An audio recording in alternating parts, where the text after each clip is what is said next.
Hello বন্ধুরা, আমি স্বপন।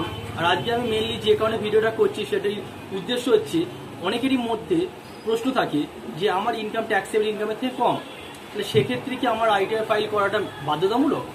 এই প্রসঙ্গে আমি বলি, যদি কোনো মানুষের সারা বছরের ইনকাম 3 লক্ষ বা তার বেশি হয়, তাহলে সেক্ষেত্রে ইনকাম ট্যাক্স অনুযায়ী আইটি ফাইল করাটা উচিত। কিন্তু শুধুমাত্র যে কারো ইনকাম 3 লক্ষ বা তার বেশি হলেই আইটিআর ফাইল করতে হবে এরকম কোনো বাধ্যবাধকতা নেই। অনেক কিছু ক্রাইটেরিয়া আছে, অনেক কিছু ব্যাপার থাকে, সেইগুলো যদি হয় তাহলে সেক্ষেত্রে আইটিআর ফাইলটা করা বাধ্যতামূলক। যেমন বিজনেসের ক্ষেত্রে যদি টার্ন ওভার 60 লাখ বা তার বেশি হয় তাহলে সেক্ষেত্রে কিন্তু আইটিআর ফাইলটা করা বাধ্যতামূলক।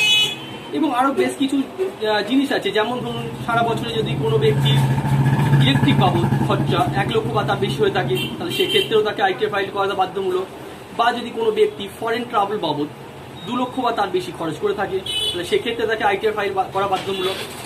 এবং আরও বেশ কিছু জিনিস আছে, যেমন কোনো ব্যক্তি যদি তার সেভিংস অ্যাকাউন্টে সারা বছরে কোনো পার্টিকুলার সিঙ্গেল অ্যাকাউন্টের ক্ষেত্রে বলছি না, সমস্তগুলো তার যে কটা সেভিংস অ্যাকাউন্ট আছে সেই সমস্ত সেভিংস অ্যাকাউন্ট মিলিয়ে যদি বছরে 50 লক্ষ বা তার বেশি ডিপোজিট করে থাকে তাহলে সেক্ষেত্রেও কিন্তু তাকে আইটিআর ফাইল করা বাধ্যতামূলক। নাহলে সেক্ষেত্রে তার কি ইনকাম ট্যাক্সের নোটিশ আসতে পারে।